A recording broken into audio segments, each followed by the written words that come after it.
Hi friends, welcome to easy learning channel. మన channel నుండి వస్తున్న వీడియోస్ మిస్ అవ్వకుండా చూడాలనుకుంటే మీరు వెంటనే మన ఛానల్ని సబ్స్క్రైబ్ చేసుకొని పక్కన బెల్ సింబల్ని అయితే యాక్టివేట్ చేసుకోండి. అండ్ మన వీడియోస్లో మీకు ఏదైనా డౌట్స్ వస్తూ ఉంటే వెంటనే కామెంట్ సెక్షన్లో కామెంట్ చేసేయండి, లేదా డిస్క్రిప్షన్లో గ్రూప్ లింక్స్ ఉన్నాయి, జాయిన్ అయ్యి మెసేజ్ అయితే చేయండి. మీ డౌట్స్ అనేది అయితే క్లారిఫై చేస్తాను. అండ్ లేట్ చేయకుండా టాపిక్లోకి అయితే వెళ్ళిపోదాం. ప్రీవియస్ వీడియోస్లో మనము ఎక్సెప్షన్ హ్యాండ్లింగ్ వాలిడేషన్ 1 అనే ఒక ప్రాజెక్ట్ అయితే క్రియేట్ చేసుకొని అందులో ప్రాజెక్ట్ స్ట్రక్చర్ అనేది అయితే క్రియేట్ చేసుకున్నాము. అంటే ప్యాకేజెస్ ఏమేమి కావాలనేది క్రియేట్ చేసుకున్నాము. అండ్ పామ్ డాట్ ఎక్స్ఎంఎల్‌లో మన డిపెండెన్సీస్ యాడ్ చేసుకునేవి చెక్ చేశాము. ఈ వీడియోలో మనము ఈ ఎక్సెప్షన్ హ్యాండ్లింగ్ డేటా వాలిడేషన్ 1 ప్రాజెక్ట్‌లో మనము అప్లికేషన్ డాట్ ప్రాపర్టీస్‌లో మనము డేటాబేస్‌తో కమ్యూనికేట్ అవ్వాలి కాబట్టి డేటాబేస్‌కి సంబంధించిన డేటా అనేదైతే ఇక్కడ ప్రొవైడ్ చేయాలి, కాన్ఫిగర్ చేయాలి మనము. నేను పోస్ట్‌గ్రెస్ ఎస్‌క్యూఎల్ డేటాబేస్ యూజ్ చేస్తున్నాను కాబట్టి సింపుల్‌గా పోస్ట్‌గ్రెస్ ఎస్‌క్యూఎల్‌కి సంబంధించినది ఇక్కడ యాడ్ చేశాను. యూజర్ నేమ్ వచ్చేసి పోస్ట్‌గ్రెస్, పాస్వర్డ్ వచ్చేసి మనకు ఎప్పుడైతే పోస్ట్‌గ్రెస్ ఎస్‌క్యూఎల్ ఇన్‌స్టాల్ చేసుకుంటామో అప్పుడు ఒక పాస్వర్డ్ అనేదైతే ఇస్తాము. ఆ పాస్వర్డ్ అనేదైతే ఇక్కడ ఎంటర్ చేయండి. అండ్ నెక్స్ట్ వచ్చేసి మనకు ఈ ఎంటిటీ ప్యాకేజ్‌కొస్తే నేను ఇక్కడ ఈ entity package com dot easy learning dot entity ప్యాకేజ్‌లో ఒక యూజర్ క్లాస్ అనేదైతే క్రియేట్ చేశానో, ఎంటిటీ, ఐడీ కంపల్సరీ ఇవ్వాలి కాబట్టి ఇచ్చేశాను. And user ID generated value అవ్వాలి కాబట్టి నేను జనరేటెడ్ వాల్యూ ఇచ్చేశాను. అండ్ యూజర్ క్లాస్‌లో user name, email, mobile number, age, nationality అనేసి కొన్ని వేరియబుల్స్ అనేదైతే యాడ్ చేశాను. ఆ తర్వాత మనం ఒక డిఫాల్ట్ కన్‌స్ట్రక్టర్ అనేదైతే క్రియేట్ చేసినానో and all argument constructor create చేసుకున్నాను. అండ్ గెట్టర్స్ అండ్ సెట్టర్స్ అనేదైతే క్రియేట్ చేసుకున్నాను. ఈ విధంగా మీరు కూడా ప్రాక్టీస్ చేస్తూ ఉన్నప్పుడు ఈ విధంగా ఒక యూజర్ క్లాస్ అనేదైతే క్రియేట్ చేసుకొని యాంటైజ్ చేసి ఇచ్చేసేయండి. అండ్ కన్‌స్ట్రక్టర్స్, గెట్టర్‌కి మెథడ్స్ ఇవెల్లా యాడ్ చేసేసుకోండి. మనం ఎంటిటీ అనేదైతే క్రియేట్ చేసేసుకున్నాము.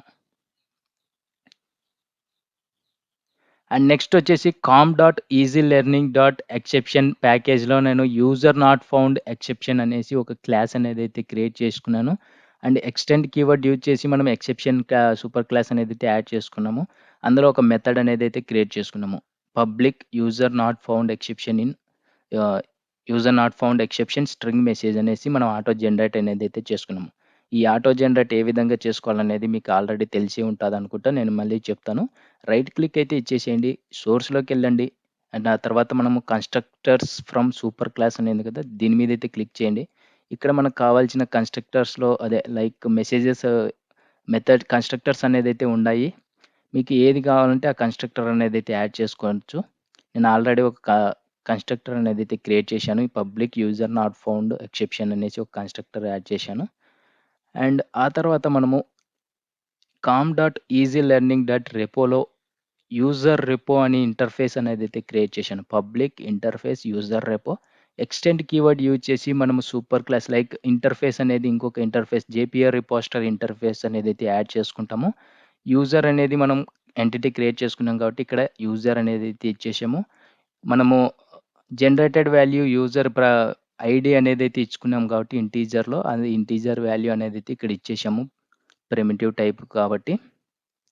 అండ్ ఆ తర్వాత నేను ఇందులో మనకు జేపీఏ రిపోజిటరీలో ఫైండ్ బై ఐడీ అనే మెథడ్ ఉంటది గానీ, ఫైండ్ బై యూజర్ ఐడీ అనే మెథడ్ అనేదైతే ఉండదు కాబట్టి, నేను సింపుల్‌గా యూజర్ అనేదైతే క్రియేట్ చేసి, ఆ తర్వాత ఫైండ్ బై యూజర్ ఐడీ, ఇంట్ ఐడీ అనేదైతే ఒక మెథడ్ అనేదైతే క్రియేట్ చేసుకున్నాము. ఎందుకమంటే మనకు జేపీఏ రిపోజిటరీలో చాలా మెథడ్స్ ఉంటాయి. అంటే save method, find by method, find all method ఈ విధంగా. మనకు ఫైండ్ బై యూజర్ ఐడీ అనే మెథడ్ అవసరం కాబట్టి, నేను ఫైండ్ బై యూజర్ ఐడీ అనే మెథడ్‌ని యాడ్ చేశాను. ఎందుకంటే ఆ ఐడీతో యూజర్ ఉన్నాడా లేదా అనేదైతే రెస్పాన్స్ రావాలి కాబట్టి మనకు ఈ విధంగా ఒక మెథడ్ అనేదైతే క్రియేట్ చేసుకున్నాను. ఇది ఫ్రెండ్స్ ఈ వీడియోలో మనము సింపుల్‌గా ఎంటిటీ ప్యాకేజ్‌లో యూజర్ క్లాస్ అనేదైతే క్రియేట్ చేసుకున్నామో, ఎక్సెప్షన్ ప్యాకేజ్‌లో ఒక ఎక్సెప్షన్ క్లాస్ అనేదైతే క్రియేట్ చేసుకున్నామో, రిపోజిటరీ ప్యాకేజ్‌లో ఒక యూజర్ రిపో అనేదైతే క్రియేట్ చేసుకున్నామో, ఒక మెథడ్ అనేదైతే క్రియేట్ చేసుకున్నామో, అప్లికేషన్ డాట్ ప్రాపర్టీస్‌లో డేటాబేస్‌కి సంబంధించి డేటా అనేదైతే యాడ్ చేశాను. అండ్ నెక్స్ట్ వీడియోస్‌లో మనము సర్వీస్ లేయర్‌లో బిజినెస్ లాజిక్స్ అనేదైతే రాద్దాము. అండ్ కంట్రోలర్ క్లాస్‌లో మనకు రెస్పాన్స్ రావడానికి కంట్రోలర్ రాస్తాము. కంట్రోలర్ అడ్వైస్ వచ్చేసి మనకు ఈ ప్రాజెక్ట్ అంటే ఈ అప్లికేషన్‌లో మనకు ఎక్కడ ఎర్రర్ వచ్చినా ఈ కంట్రోలర్ అడ్వైస్ అనేదైతే హ్యాండిల్ చేస్తది కాబట్టి అందులో మనం మెథడ్స్ అనేదైతే రాసుకొని, అప్పుడు పోస్ట్ మ్యాన్‌లో మన డేటా వాలిడేషన్స్ ఎలా వర్క్ అవుతది అంటే exception handling and data validation అని కాన్సెప్ట్ నేర్చుకున్నాము. ప్రాజెక్ట్‌లో ప్రాక్టికల్‌గా ఎలా చూడాలి? లైక్ యూజర్ ఎంటర్ చేసిన డీటెయిల్స్ కరెక్ట్‌గా ఉన్నాయా లేదా వాలిడేషన్స్ అనేదైతే ఏ విధంగా చెక్ చేయాలనేదైతే మనం నెక్స్ట్ వీడియోస్‌లో తెలుసుకుందాము. ఆ వీడియోస్ మీరు మిస్ అవ్వకుండా ఉండాలంటే వెంటనే సబ్స్క్రైబ్ చేసుకొని పక్కన బెల్ సింబల్‌నైతే యాక్టివేట్ చేసుకోండి. బెల్ సింబల్‌ని యాక్టివేట్ చేసుకున్నట్లయితే నేను చేసిన వీడియోస్ అప్‌లోడ్ చేసిన వెంటనే మీ మొబైల్‌కి ఒక నోటిఫికేషన్ ద్వారా పొందుతారు. వీడియోస్ అనేదైతే మిస్ అవ్వకుండా చూసి నేర్చుకుంటారనేసి అయితే చెప్తున్నాను. And thank you friends videos చూస్తున్నందుకు.